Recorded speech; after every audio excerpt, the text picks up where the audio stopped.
In early 1944, the war in the Southwest Pacific had entered a phase in which the initiative had shifted decisively to Allied forces. Along the northern coast of New Guinea, a sequence of operations had carried United States and Australian troops from Buna and Gona through Lae, Finschhafen, and Sidor, while the Admiralty Islands had been turned into a major base complex. In April 1944, landings at Hollandia and Aitape opened new lodgements more than 500 kilometers west of previous positions, bypassing large Japanese garrisons. This rapid advance created an opportunity, but also exposed flanks that senior commanders regarded as vulnerable to counterattack from remaining Japanese bases further west. For General Douglas MacArthur's Southwest Pacific Area headquarters, the long-term objective was to reach the Philippines by a stepwise advance along New Guinea and through the eastern Netherlands East Indies. Each step required airfields close enough for land-based aircraft to cover the next landing. Hollandia provided such fields for the seizure of Biak, but planners judged that the western approaches to Hollandia itself were exposed so long as Japanese air and ground forces remained in strength around Sarmi, Mopping Bay, and the small island group of Wakde. Control of these points would determine whether Allied shipping moving toward Biak could be protected by friendly fighters or subjected to attack from land-based Japanese aircraft.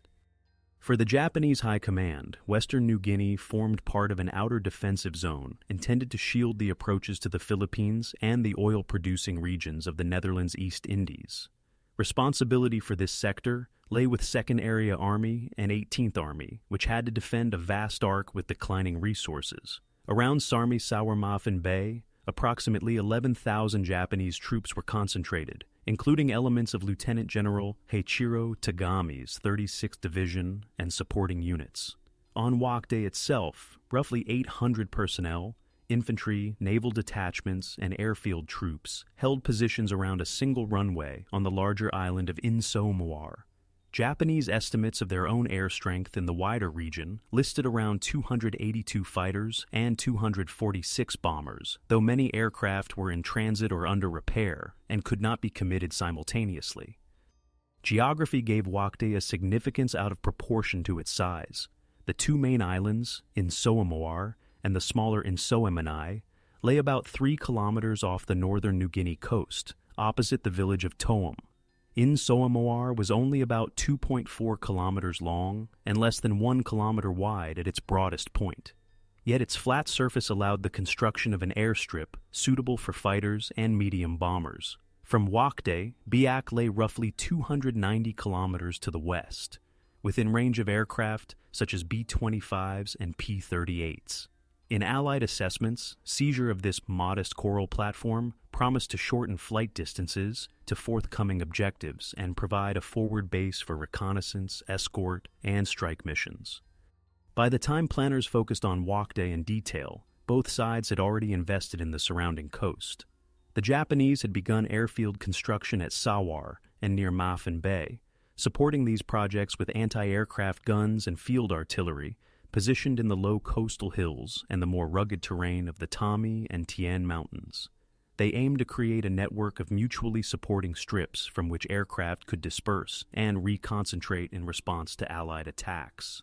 On Wakde, they reinforced the single runway with over 100 bunkers and revetments, dug-in machine guns, and several 75mm guns and mortars oriented toward the sea and the mainland. Opposite them, Allied forces were reorganizing after the Hollandia and Aitape landings. The core ground formation earmarked for the next move was the 163rd Regimental Combat Team of the U.S. 41st Infantry Division, about 7,800 men with organic artillery, engineers, medical units, and service troops. For the Wakde Sarmi assignment, this formation would operate as a task-organized force under Brigadier General Jens A. Doe, supported by elements of the 6th Army, a strong naval covering group with heavy and light cruisers and destroyers, and 5th Air Force aircraft already operating from newly captured airstrips farther east. Engineer boat and shore regiments trained in amphibious logistics were tasked to handle the complex sequence of mainland and island landings. Intelligence and aerial reconnaissance shaped the final choice of objectives.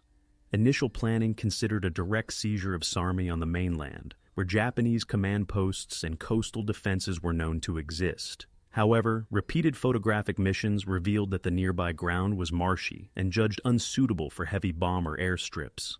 In contrast, Wakde's dry coral surface and existing runway appeared immediately usable once captured and repaired. Allied staff therefore reoriented the plan, designated Operation Straightline, toward a rapid seizure of Wakde, while still intending to reduce Japanese positions around Sarmi in subsequent phases. On the Japanese side, the same terrain and distance factors produced different assessments. Commanders in western New Guinea knew that their forces could not match Allied naval gunfire or carrier-based aviation. They instead counted on dispersed airfields, camouflage positions, and coral caves to absorb bombardment, plus the relative narrowness of likely landing beaches to restrict Allied maneuver. Signals intelligence and reconnaissance flights gave them a partial picture of Allied buildups at Hollandia, but the number, timing, and exact landing points of future attacks remained uncertain. Within these constraints, they sought to conserve strength, delay Allied advances, and keep airfields operational long enough to influence operations to the west. The wider civilian environment formed a muted but significant backdrop. Before the war, the coastal region belonged to the Netherlands East Indies, administered through small Dutch posts and missionary stations among Papuan communities. Japanese forces had occupied the area since 1942, requisitioning food, labor, and local boats.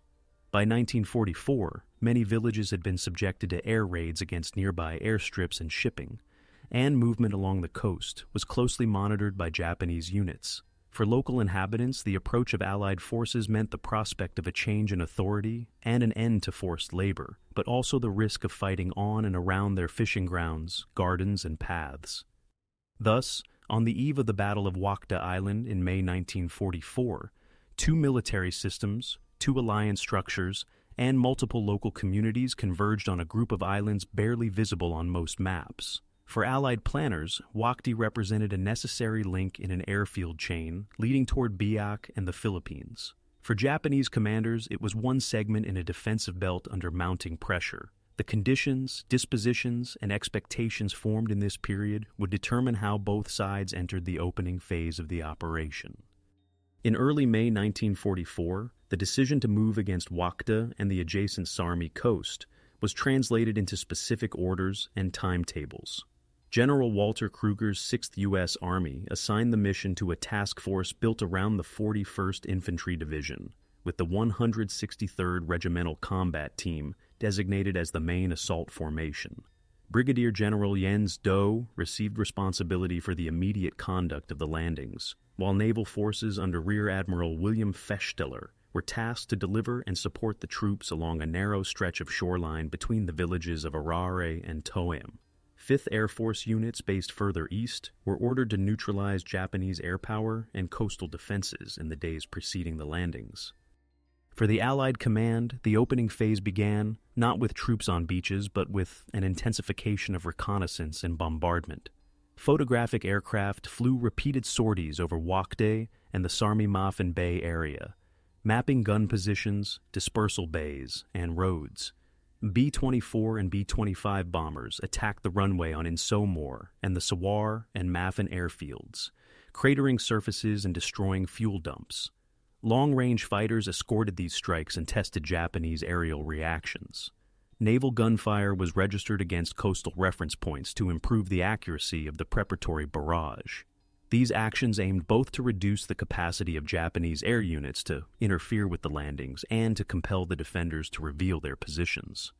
On the Japanese side, the same bombardment signaled that an operation was imminent, but not its precise form. Staff officers at 2nd Area, Army, and 18th Army concluded that Allied forces would continue their westward progression along the New Guinea coast and judged the Sarmi sector to be a probable target.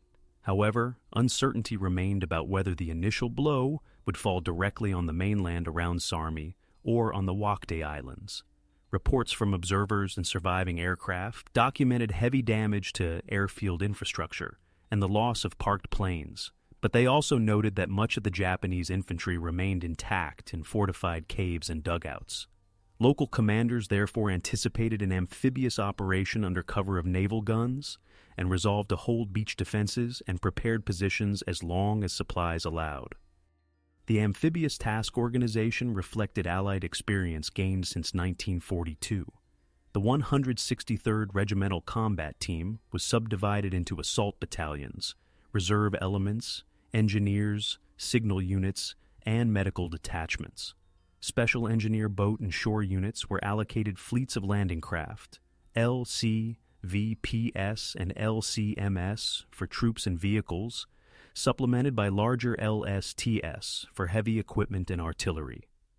Artillery battalions with 105mm howitzers were prepared to come ashore as soon as beachheads permitted, while 155mm guns would be in place later to support operations around Mopping Bay. Staff work synchronized naval gunfire schedules, airstrikes, and the movement of landing waves in 5-minute increments. Among Japanese forces, preparations emphasized concealment and the adaptation of terrain. On Insomoir, the garrison expanded positions among coral outcrops and coconut groves, linking bunkers and machine gun nests with trenches that allowed movement under cover. Anti-aircraft crews repositioned some guns to protect surviving aircraft and to contest Allied strafing runs, even at the risk of exposing their locations to observation. On the mainland, infantry companies dug in along likely landing zones and on the rising ground overlooking the coastal plain, hoping to fire on approaching landing craft and then force close combat among sago swamps, kunai grass, and patches of forest. For local Papuan communities and remaining Dutch civil personnel who had not been evacuated earlier in the war, the opening phase meant intensified disruption. Villages near airfields and supply points were subjected to frequent air raids. Some inhabitants had been relocated or compelled to work on Japanese construction projects. Others had moved into more remote areas to avoid bombardment. Intelligence teams from Allied forces, including small parties guided by local scouts, tried to gather information on Japanese positions and the condition of coastal tracks, but widespread fear of retribution made open cooperation risky. As shipping concentrations offshore grew and bombers passed overhead in greater numbers, it became clear that another major operation was about to unfold in their immediate surroundings. The formal beginning of the ground phase came with the selection of a landing date. Allied planners set 17 May 1944 as the day to place the first assault waves ashore on the New Guinea coast opposite Wakde. The intent was to establish a secure beachhead near Arare, advance westward toward Tome, and from there launch the assault on the island itself the following day. This sequence would allow artillery to be landed and emplaced on the mainland, providing direct fire support across the narrow channel to Insomoir when the time came to send troops over the water. In the days immediately before 17th May, naval forces and transport groups assembled at Hollandia and other staging points. Convoys of troop transports, LSTs, and smaller landing craft formed up under destroyer and cruiser escort. On board, soldiers of the 163rd Regimental Combat Team received final briefings using sand tables, aerial photographs, and sketches of the beaches. Instructions detailed the order in which units would debark, the location of medical collection points, and the signals that would indicate shifts in naval gunfire targets. The opening phase for these troops consisted of final equipment checks, waterproofing of radios and weapons, and the mental adjustment from training and previous operations to a new and unknown shoreline. From the Japanese perspective, in the bunkers around Sarmi and on Wakde, the same convoys appeared only as distant silhouettes and intermittent radio reports. Local observers along the coast noted increased Allied naval activity, but could not precisely calculate the strength or composition of the approaching force. Higher headquarters urged garrisons to prepare for attacks at multiple points along the coast, preserving ammunition and counterattacking only when opportunities presented themselves. The combination of limited fuel, damaged airfields, and mounting air pressure constrained their ability to scout the convoys or interdict them effectively before they reached the designated beaches. Thus, by the evening of the 16th of May, the tactical and operational framework for the Battle of Wakde Island was in place. Allied headquarters had assembled and dispatched a combined air, sea, and land force with detailed landing schedules and fire plans. Japanese defenders had reinforced field positions and redistributed scarce weapons to meet an expected amphibious assault. Civilians in the region had already absorbed the preliminary bombardment and now faced the prospect of ground fighting. The next phase would begin at first light, when the assault waves turned shoreward and the opening movements on the mainland tested the assumptions of both sides. Strategic planning for the Wakde Army operation reflected the wider Allied design for the advance toward the Philippines. In early 1944, MacArthur's headquarters had defined a sequence of moves: secure Hollandia as an administrative and air base, push west to seize forward airfields, then use those airfields to support operations against Biak, Noem 4, and eventually Morotai. Within this structure, Wakde was assigned a clearly defined role. Its single airstrip, if captured quickly and restored, was expected to host fighter squadrons and light to medium bombers that could fly, escort, and strike missions to Biak, roughly 290 kilometers away, while also shielding the flanks of Hollandia's growing base complex. The specific objectives for Operation Straightline were broken down into phases. First, establish a firm beachhead on the New Guinea mainland near Arare on the 17th of May, 1944. Second, bring artillery and supporting weapons ashore and advance to Tome, securing the coastal strip opposite Wakde. Third, on May 18th, launch a separate assault across the narrow channel to Insoamoar, capture the island airfield, and begin repairs within 24 to 48 hours. Subsequent phases envisage gradual extension of control westward toward Maffin Bay and the Sawar area, reducing Japanese positions that might threaten the new airhead. Each phase had associated tonnage estimates for supplies, ammunition, fuel, and engineer equipment. Logistics planning involved complex coordination among Army, Navy, and Air Force elements. Naval staff calculated the number of LSTs, LCIs, LCVPS, and LCMS required to land approximately 7,800 personnel of the 163rd Regimental Combat Team, their vehicles, and initial supplies in the first days. Engineer units stockpiled pierced steel planking, construction machinery, and repair materials to restore the Wakde runway once captured. Medical planners prepared for casualty evacuation by sea and air, estimating likely numbers based on previous New Guinea operations.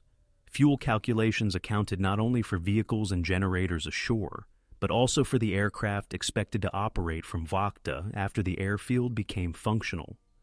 Allied intelligence estimates combined aerial photography, intercepted communications, and reports from coast watchers. Analysts identified gun positions, trenches, and dispersal bays on Insoamoar and along the Sarmi coast. They estimated that roughly 800 Japanese troops were stationed on Wakde and around 11,000 in the broader Sarmi-Maffin Bay sector. However, there was uncertainty about the precise distribution of these forces and the depth of fortifications inland from the beaches. Intelligence officers assessed that Japanese units were capable of stubborn local defense and limited counterattacks, but judged that they lacked the fuel, aircraft, and shipping to mount large-scale offensive operations once Allied air superiority was firmly established.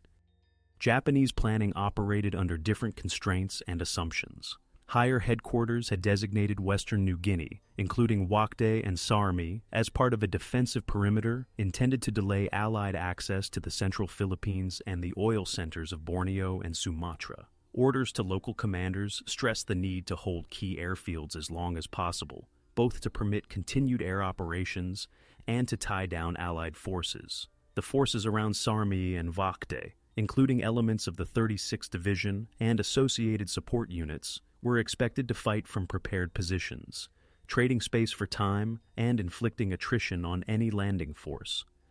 Within this framework, Japanese staff planning emphasized prepared defensive belts rather than mobile operations. On Wakde, the garrison's mission was to deny the airfield to the enemy for as long as possible by exploiting coral caves, concrete bunkers, and interlocking fields of fire. On the mainland, infantry units were to contest landings along likely beaches and then withdraw to strong points on higher ground if overwhelmed, aiming to prolong resistance and complicate Allied use of the coastal plain. Plans for counterattacks existed in outline, but shortages of motor transport, fuel, and reliable communications limited the scope for coordinated maneuvers. Supply considerations shaped Japanese thinking as much as tactical doctrine. By May 1944, Allied naval and air superiority had made reinforcement and resupply, by sea increasingly hazardous. Coastal convoys faced interception by submarines and air attacks. Attempts to move cargo by barge were vulnerable at night to Allied patrols. As a result, Japanese planners assumed that ammunition and rations in forward positions would be finite and that isolated garrisons might have to fight with what they already held in their depots. This expectation encouraged stockpiling inside cave systems and bunkers, but also implied that prolonged operations after being cut off would be difficult to sustain. Information available to Japanese decision-makers about Allied intentions was fragmentary. Reconnaissance flights and ground observers reported concentrations of shipping around Hollandia and increased bomber activity against Sarmi and Wakde. But radio intelligence and coastal surveillance could not determine the exact scale of the forthcoming assault. Some staff officers believed that Allied forces might initially target Biak or points further west, with attacks on Wakde and Sarmi serving as diversions. Others considered a direct blow against the Sarmi coast more likely, with Wakde as a secondary objective. This divergence of views affected the allocation of reserves and contributed to an underestimation of the speed with which Allied forces would attempt to capture and exploit the Wakde airfield. Both sides integrated information management and propaganda into their planning, though with different audiences and emphases. Allied communiques described the New Guinea campaign in terms of steady advances and the capture of enemy bases, without necessarily disclosing the detailed role of Wakde in future operations.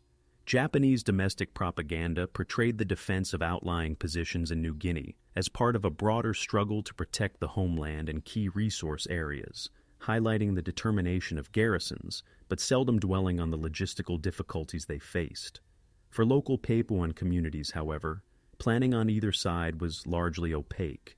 They experienced its consequences indirectly through requisitions, forced labor, and the disruption of traditional subsistence patterns.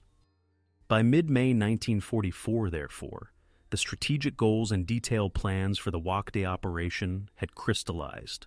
Allied forces sought a rapid sequential campaign: seize a mainland foothold, capture the Wakde airfield virtually intact, and use it to project air power further west. Japanese forces aimed to delay this progression by maximizing the defensive potential of limited troops and supplies, accepting isolation in order to buy time. The degree to which either side's plans would withstand contact with unfolding events would be tested in the first engagements along the Arare-Toem shoreline and across the narrow sea channel to the island.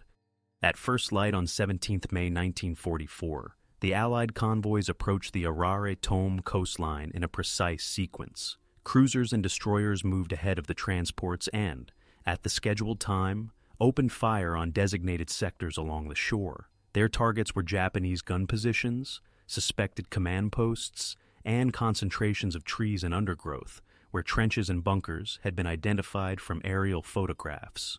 Offshore, landing craft formed into waves, each carrying rifle companies, engineers, and support weapons of the 163rd Regimental Combat Team, ready to move in when the naval bombardment shifted inland. For U.S. soldiers in the landing craft, the first engagement with Japanese defenses unfolded as a combination of rehearsed procedures and untested local conditions. As the craft closed within a few hundred meters of the beach, artillery from ships and supporting aircraft shifted fire to the hinterland. Some Japanese machine guns and mortars, preserved in caves and covered positions, remained functional and opened fire on the approaching craft. Pilots of B-25s and A-20s flew low-level attacks along the tree line to suppress these positions. The first assault waves landed near Arare, meeting scattered fire, as units struggled through surf and soft sand to reach the cover of low vegetation. On the Japanese side, these initial contacts tested the viability of their defensive concept. Forward observers, who had survived preliminary bombardments, reported the approach of multiple waves of landing craft. Machine gun crews engaged targets of opportunity, but often found their fields of fire reduced by bombardment damage and smoke. Mortar teams attempted to adjust fire onto the beaches, but communications between frontline posts and rear positions were hampered by cut telephone lines and limited radio sets. Some local counterattacks were launched by small groups moving through the undergrowth, but these were constrained by disrupted routes and uncertainty about Allied strength. Once a narrow beachhead was secured, U.S. units began to push inland toward pre-assigned objectives. Platoons advanced cautiously through coastal scrub and sago swamp, using fire and movement drills developed earlier in the New Guinea campaign. Engineers cleared access lanes for vehicles and marked assembly points for artillery pieces to be brought ashore. Resistance varied from sector to sector. In some areas, Japanese defenders had withdrawn to secondary positions. In others, rifle and machine gun fire from concealed foxholes caused localized delays and casualties. The immediate goal was to secure enough ground for artillery emplacement and to link up the separate landing points into a continuous line. In these first hours, Papuan civilians who had remained near the coast experienced the opening clashes at close range. Some had taken shelter in dugouts or moved inland when bombardment began. Others were caught between advancing Allied patrols and Japanese outposts. Their gardens, canoes, and houses were exposed to artillery fragments, small arms fire, and the movement of troops. Allied medical units recorded instances of local inhabitants seeking treatment for wounds, while intelligence personnel attempted to gather information from those willing and able to speak about Japanese positions further west. By midday on May 17th, the tactical picture along the Arare beaches had begun to clarify. Elements of the 163rd Regimental Combat Team had established a foothold stretching several kilometers along the coast, with command posts set up just inland from the surf. Naval gunfire support could now be called in more precisely by forward observers to engage identified Japanese strongpoints. Artillery units started to land and move into position, their guns destined to support both continued mainland operations and, within a day, the assault on Wakde Island.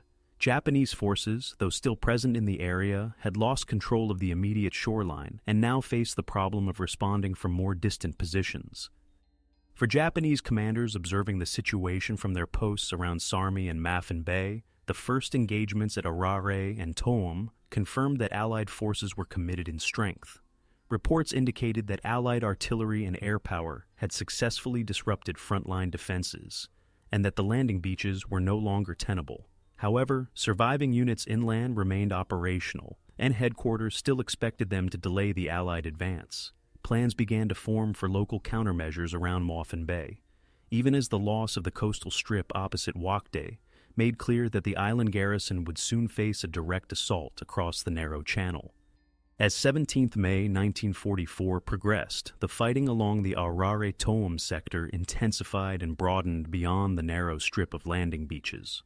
Once the initial foothold was established, elements of the 163rd Regimental Combat Team pushed westward toward Toom and eastward to secure the flanks. Patrols moved inland to locate Japanese positions that had survived the preliminary bombardment. In several patches of higher ground and thicker vegetation, Japanese rifle and machine gun teams opened fire from camouflaged foxholes and bunkers, prompting local firefights that slowed the Allied advance and demanded repeated calls for artillery and air support. Terrain and climate amplified the strain on both sides. The coastal plain alternated between soft sand, swampy patches, and dense undergrowth, complicating the movement of vehicles and heavy weapons.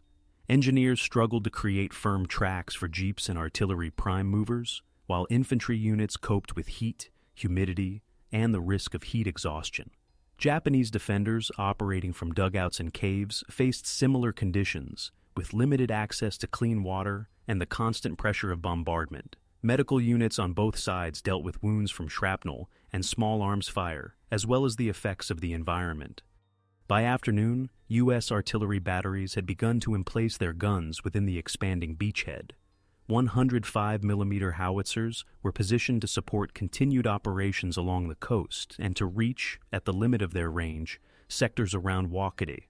Fire missions were coordinated with naval guns and aircraft, creating overlapping patterns of bombardment intended to prevent Japanese units from reorganizing for counterattacks. Ammunition supply became a central concern. Landing craft cycled between ships and shore, carrying not only shells and small arms rounds, but also fuel, rations, and medical supplies needed to sustain the growing force ashore. Japanese units in the vicinity of Arare and Toem reacted in a dispersed but persistent manner. Some small groups attempted to infiltrate the Allied perimeter at dusk, using familiarity with local tracks and cover to probe for weak points. Others shifted to positions further west, closer to Mopping Bay, in anticipation of future engagements there. Communication with the Wakde garrison, already tenuous due to bombardment and damage to signal equipment, became more difficult as Allied artillery and air activity increased. Nevertheless, messages sent from the mainland urged the island defenders to maintain their positions and prepare for an amphibious assault once the Allies had fully secured the opposite shore. During this period, the air dimension of the campaign intensified. 5th Air Force aircraft continued to strike Wakde, Sawar, and Mopping Bay, targeting gun positions, storage areas, and any observable troop concentrations. Japanese air units, hampered by fuel shortages and runway damage, managed only limited sorties. Occasional Japanese aircraft appeared over the beachhead or offshore convoys, attempting bombing or strafing attacks, but were usually intercepted by Allied fighters. Each such encounter added to the cumulative strain on Japanese air strength in western New Guinea and reduced their ability to influence ground operations. For Allied commanders, the situation by the evening of May 17th presented both opportunities and risks. The beachhead was secure enough to permit the landing of additional supplies and units, and forward elements had reached positions near Toem, placing them directly opposite Wakde. At the same time, staff officers remained aware that significant Japanese forces still held positions around Sarmi and Mopping Bay, within marching distance of the new lodgment. The prospect of counterattacks from inland led to the strengthening of perimeters, the establishment of night defensive positions, and the careful allocation of reserves. Japanese higher headquarters assessed the same developments with growing concern. Reports indicated that Allied forces had established a continuous line along the coast and were bringing artillery ashore in significant quantities. While inland units remained intact, their ability to coordinate large-scale attacks was constrained by disrupted communications, limited mobility, and the constant threat of air and artillery strikes. The Wakde garrison, estimated at roughly 800 personnel, now faced the likelihood of being engaged at close quarters by a numerically superior force supported by heavy weapons and air power. Civilian patterns of life continued to be disrupted as the battle expanded. Villages along the coast saw increased troop movements, the construction of field hospitals, and the establishment of supply dumps. Some Papuan inhabitants found employment as carriers or guides for Allied units. Others tried to remain out of sight in forested areas, watching the movement of ships and aircraft from a distance. For them, the escalation of the campaign translated into continued uncertainty about property, harvests, and long-term security. By the night of May 17th to 18th, the battle around Arare and Toem had shifted from a narrow amphibious assault to a wider contest for control of the coastal corridor and the approaches to Wakde. Allied forces had created the conditions necessary to proceed with the island assault, while Japanese defenders had been pushed back from the immediate shoreline, but not eliminated from the surrounding region. The crisis for both sides lay in what would follow. For the Allies, the challenge of executing a second landing against fortified positions on a small coral island. For the Japanese, the task of defending that island and the remaining mainland positions with dwindling resources under continuous pressure. On the morning of May 18, 1944, attention shifted from the mainland to Wakde Island itself. With the Arare-Toem beachhead established and artillery in position, Allied commanders proceeded with the planned assault on Insomore. Naval vessels offshore and field artillery on the New Guinea coast opened fire on the island's southern and eastern sectors, concentrating on known bunker lines, gun positions, and the airfield area. Bombers and fighters from 5th Air Force added strafing and bombing runs, generating overlapping patterns of fire across a landmass only about 2.4 kilometers long. The assault force assigned to the island consisted primarily of elements of the 1st Battalion, 163rd Infantry, supported by engineers, machine gun sections, and mortar platoons. Landing craft formed up opposite the selected beach on Inso-Moar's southern shore, timed to close in as the bombardment shifted to deeper targets. As the craft approached, Japanese machine gun and rifle fire emerged from positions that had survived the shelling, indicating that the defensive network remained functional in several sectors. Some landing craft adjusted course under orders from beachmasters and boat officers to avoid observed impact points. Once ashore, U.S. infantry companies faced a compact, heavily prepared terrain. Coconut groves, coral outcrops, and man-made structures around the airfield provided concealment for Japanese positions. Bunkers constructed from coral blocks, timber, and earth covered interlocking fields of fire, supported by mortars located slightly inland. Japanese defenders, numbering roughly 800 on the island, employed a pattern of holding fire until assault troops were within close range, then engaging with automatic weapons, grenades, and small arms fire. The result was a sequence of short-range engagements as U.S. units moved off the narrow beaches toward the interior. Tactical methods on the Allied side reflected previous New Guinea experience adapted to the confined space of Wakde. Platoons advanced in small groups, using fire from light machine guns and mortars to suppress identified firing points. Engineers with demolition charges and flamethrowers were attached to rifle units to neutralize bunkers that could not be overcome by small arms fire alone. Communications teams laid field telephone wire behind the advancing troops to maintain contact with battalion and regimental command posts, which in turn coordinated artillery missions from the mainland and naval gunfire from offshore. Japanese tactics aimed to maximize the advantages of prepared positions and familiarity with the island's limited cover. Some groups maintained continuous fire from fixed bunkers. Others shifted between positions using trenches and communication passages. Attempts at local counterattacks were made when opportunities appeared to strike isolated assault groups, but the density of Allied fire and the disruption of communications made sustained maneuver difficult. Mortar teams targeted beach areas and likely assembly points, adding to the volume of fragmentation and shrapnel within a very restricted area. By midday, fighting had reached the perimeter of the airfield itself. Allied units sought to secure the runway zone, both to deny it to Japanese forces and to prepare it for rapid repair. The flat, open space offered less cover than the surrounding groves, but Japanese defenders had emplaced some positions on its edges and in nearby dispersal bays. Short exchanges of fire occurred as rifle squads advanced across segments of the strip under covering fire, while engineers inspected craters, wrecked aircraft, and obstacles that would later have to be removed for aircraft operations. Casualties increased on both sides as combat concentrated around bunkers and trench systems. U.S. medical teams established aid stations near the landing beaches and slightly inland, where wounded personnel were triaged and either treated on the spot or evacuated by a boat to larger medical facilities. Japanese wounded were often treated within or behind defensive positions, with limited access to medical supplies and under continued bombardment.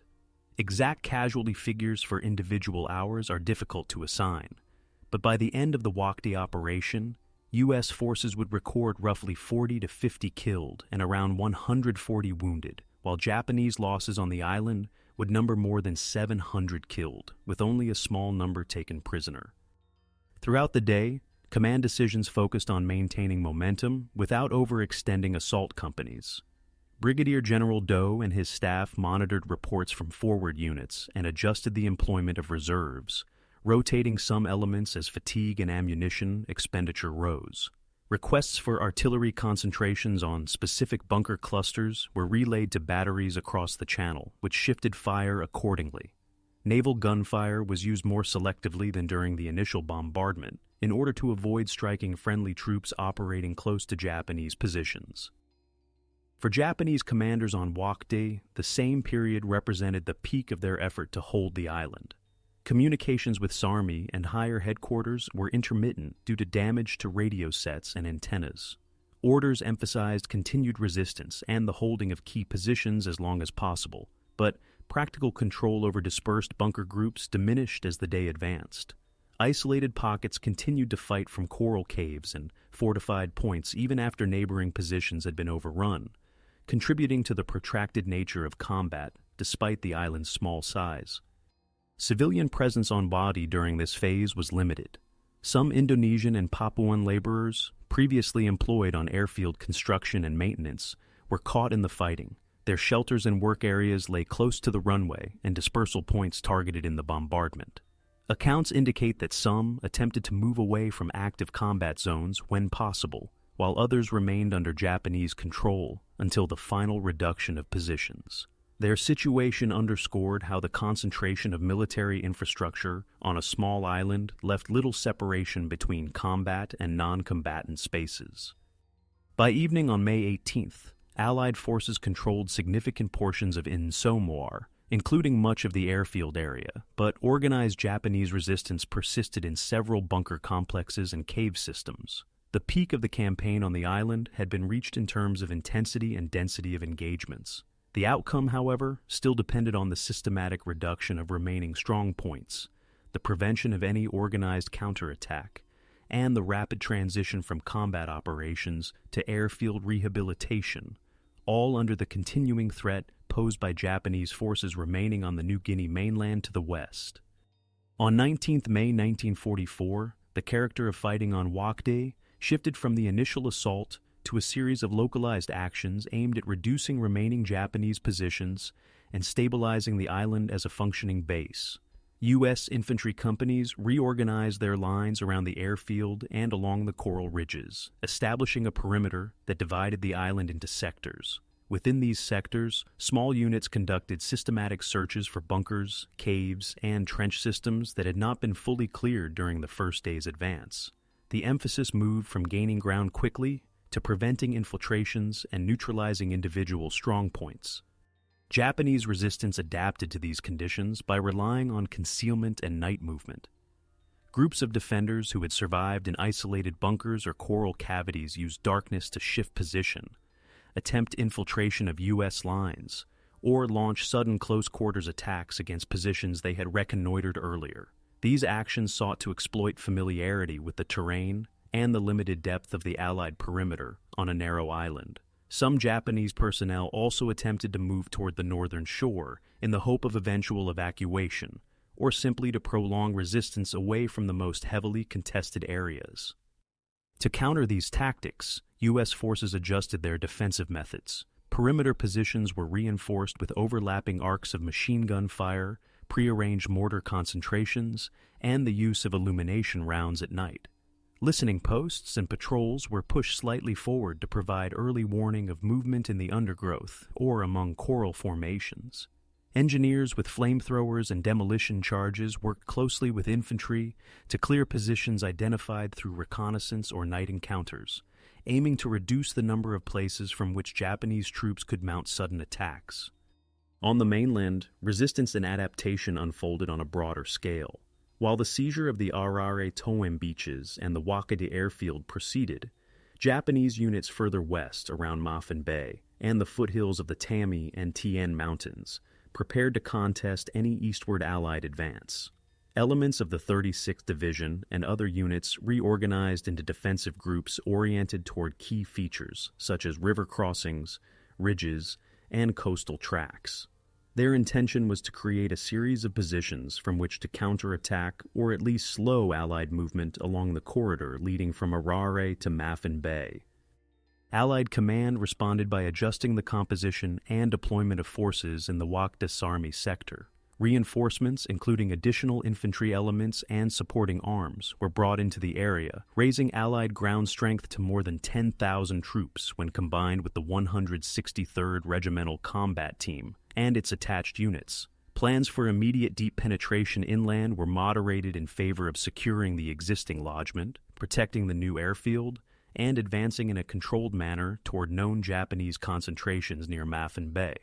This approach aimed to balance the need for rapid exploitation with the risk posed by organized counterattacks from inland positions. Resource management became a central aspect of adaptation. On Wakde, engineer units began intensive work to repair the runway, while combat operations were still underway on parts of the island. Craters were filled, Damaged surfacing was replaced with compacted coral and pierced steel planking, and wreckage cleared from dispersal areas. By 21st May, the strip was sufficiently restored to receive the first Allied fighters, including P-47s and other aircraft, even as mopping up operations against residual Japanese positions continued nearby. This overlap between combat and construction required careful coordination to prevent interference between air operations and ground security tasks. For Japanese forces, resource constraints shaped resistance in different ways. On the island, remaining defenders faced diminishing stocks of ammunition, food, and medical supplies. With resupply from the mainland effectively cut off by Allied control of the surrounding waters and airspace, each action had to be weighed against the risk of expending irreplaceable resources. On the New Guinea coast, attempts to move supplies by small craft or overland routes were subjected to interception by Allied aircraft and patrols. Japanese units therefore concentrated on holding key terrain features, accepting isolation in order to maintain influence over limited but important segments of the coastline. The psychological dimension of the campaign also evolved during this period. U.S. troops on Wakde and along the mainland front contended with continuous alertness requirements, tropical conditions, and the possibility of close-range encounters at night. Commanders instituted rotation within frontline units where feasible and emphasized the establishment of clear defensive routines to reduce uncertainty. Japanese soldiers, defending positions under persistent bombardment and with limited prospect of relief, faced the cumulative strain of attrition and isolation. Nevertheless, many continued to fight from fortified positions, even when surrounded or cut off from higher command. Local civilians adapted to the new pattern of operations by adjusting their movements and activities. Some Papuan inhabitants entered into more regular contact with Allied units, working as porters, guides, or laborers for airfield and base construction. Others remained in inland settlements, modifying routes to gardens and fishing grounds to avoid areas of active military presence. Their decisions reflected a combination of necessity and risk assessment in an environment where the front line was narrow but shifted as patrols and operations moved along the coast. By late May, resistance and adaptation on all sides had produced a new operational configuration. Wakde functioned increasingly as an Allied forward air base, even as isolated Japanese pockets on the island and organized units on the mainland continued to resist. Allied forces refined their defensive measures and supply systems to support both air operations from the island and ground advances toward Mopping Bay. Japanese commanders, recognizing the limited options for recovery of Wakde, concentrated on strengthening positions further west. The stage was set for decisions and actions that would determine how momentum in the wider Wakde sector would ultimately shift. The turning point in the Wakde sector emerged not from a single attack, but from the moment when the island airfield began to operate in Allied hands, while Japanese ground forces still held strong positions on the mainland. Between May 20th and May 22nd, 1944, engineer units completed enough repairs on the Wakde runway to allow landings by Allied fighters and light bombers. P-47s and other aircraft began to operate from the island, shortening the distance to targets at Biak, Noam Four, and Mopping Bay. This transition altered the balance of initiative. The same ground that had been contested days earlier now served as a platform for sustained air operations. For Allied planners, the first operational sorties from Wakde signaled that the primary objective of Operation Straightline had been achieved. Even while mopping up operations continued against isolated Japanese pockets on the island, the runway's usability allowed 5th Air Force to rebase squadrons closer to upcoming objectives. Aircraft from Wakde could now provide more continuous fighter cover for convoys and bombardment groups moving westward, and conduct frequent strikes against Biak, where new landings were planned for late May. The airfield also offered a base for reconnaissance flights over the Vogelkop Peninsula and the Halmahera Sea. On the Japanese side, this development marked a critical contraction of their operational space. Prior to the capture of Wakde, Japanese aircraft in western New Guinea could still attempt sorties against Allied shipping and bases, despite fuel shortages and damaged runways. With Allied fighters now operating from the very airfield they had constructed, the margin for such operations narrowed considerably. remaining Japanese air units in the region were forced to disperse to more distant fields, increasing flight times and reducing the number of sorties they could generate. Ground units around Sarmai and Maffin Bay came under more frequent air attack, affecting movements, resupply, and concentration for counterattacks. On the ground, the turning point took shape through a series of engagements west of Arare. As Wakde was being secured, Allied forces extended their positions along the coast toward Maffin Bay. Key terrain features such as the promontory known as Lone Tree Hill and the ridges around it became focal points. Japanese troops entrenched in caves and bunkers on these heights attempted to prevent Allied domination of the bay and its approaches. The presence of a functioning Allied airfield only a short distance away meant that Japanese positions could be observed and struck repeatedly, while Allied ground units received closer air support than had been possible earlier in the New Guinea campaign. Command decisions reflected these new conditions. Allied headquarters determined that holding Wakde and advancing methodically toward Maffin Bay would yield more enduring advantages than a rapid push deep inland. The airfield reduced the requirement to seize every piece of ground quickly, because air power could now be applied against Japanese strongholds over an extended period. Japanese commanders, by contrast, faced a choice between concentrating forces for local counterattacks near Maffin Bay or dispersing them to avoid concentrated air and artillery fire, limited mobility, shortages of vehicles and fuel, and the disrupted coastal routes constrained their options. For the island garrison on Wakde, the turning point was experienced in reverse.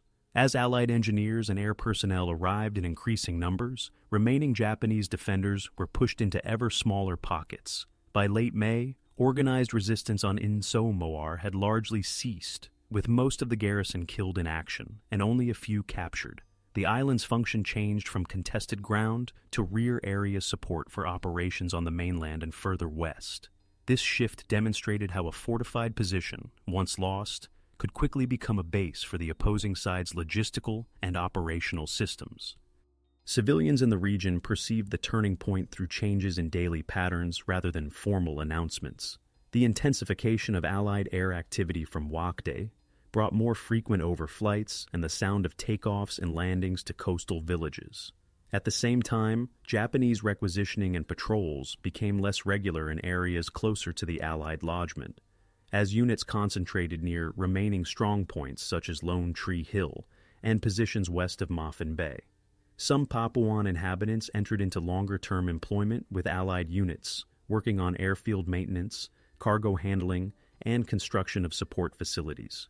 Others still living within or near Japanese-held zones experienced the opposite trend: increased restrictions and the risk of being near positions targeted by air and artillery fire.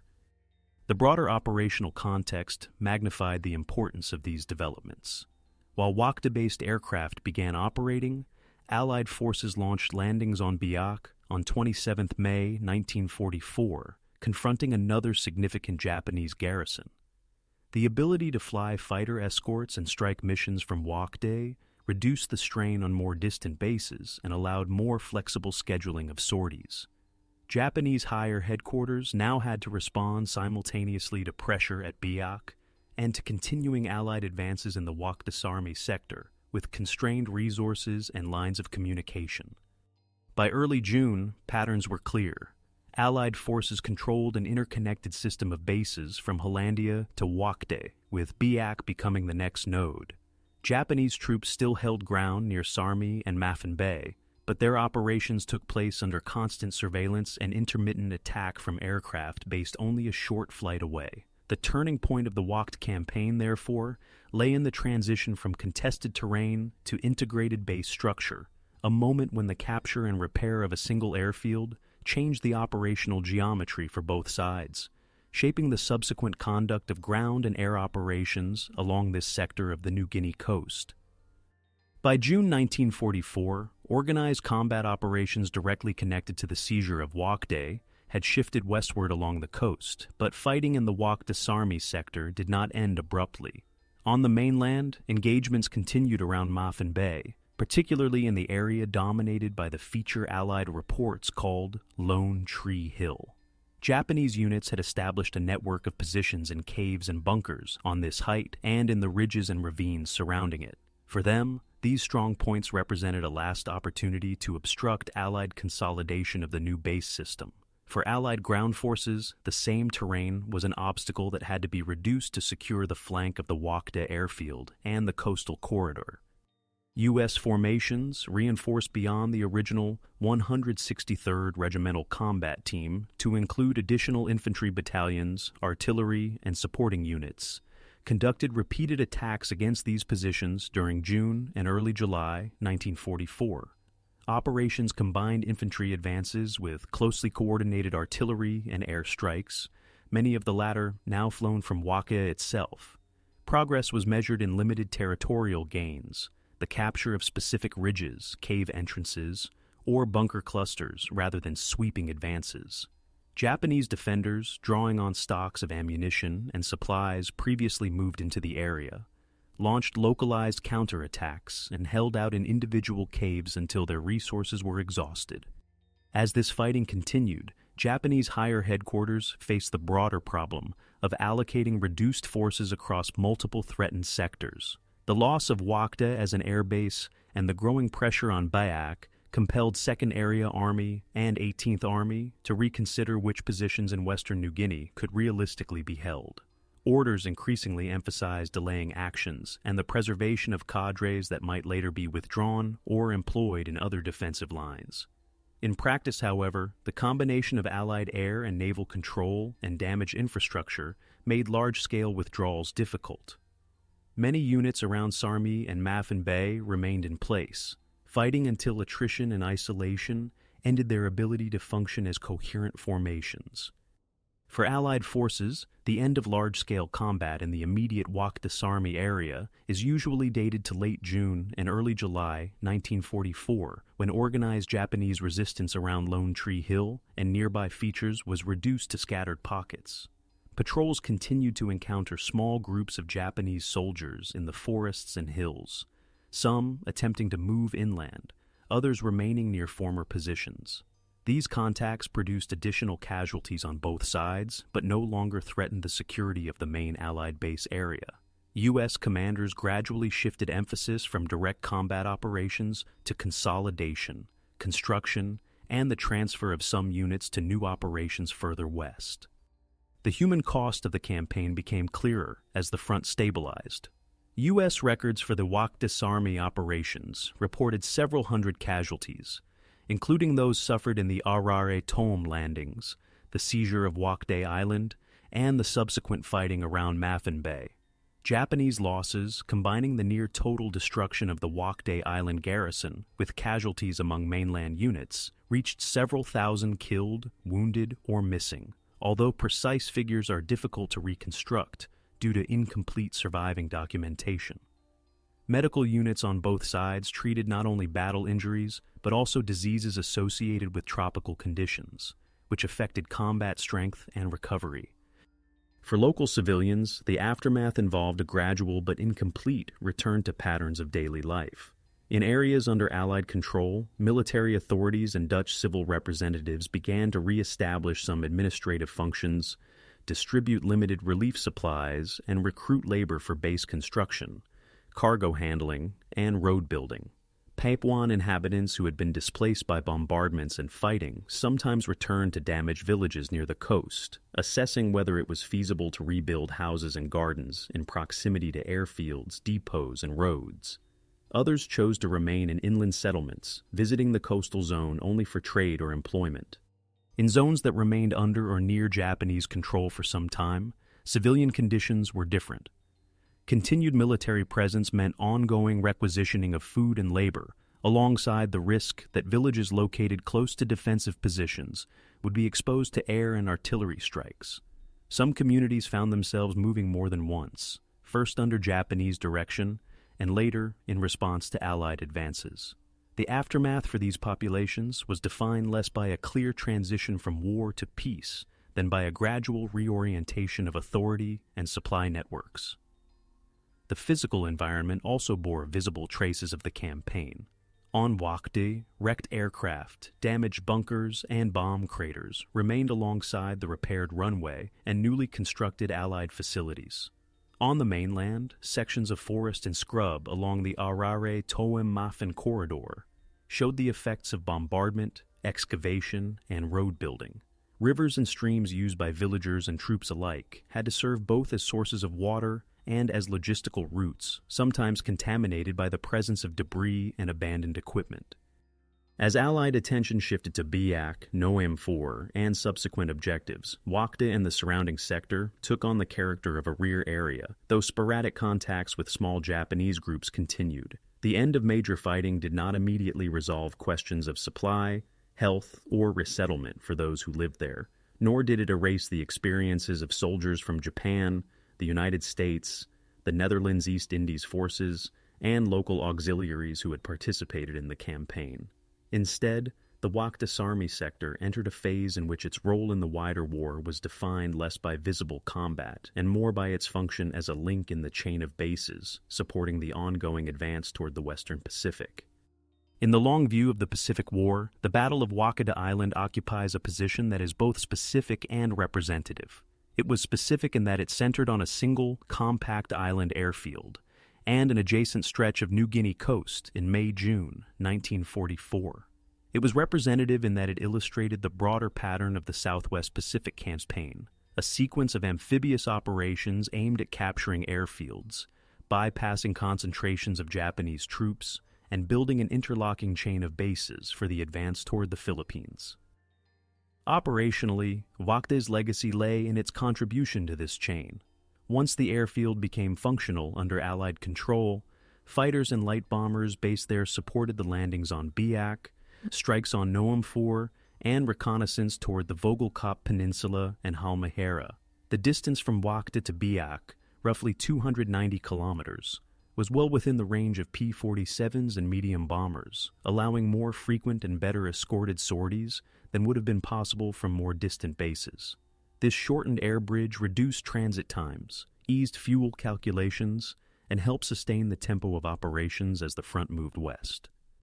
For the Japanese command, Wakde's capture formed part of a cumulative reduction of the defensive system in New Guinea and the eastern Netherlands East Indies. The loss of the island airfield, together with pressure on Biak and later Noem 4 and Morotai, compressed the area from which Japanese air units could operate effectively against Allied shipping and bases. Ground forces that had defended Wakde and the Sarmi-Mafen Bay region were largely destroyed or isolated, removing them from subsequent campaigns.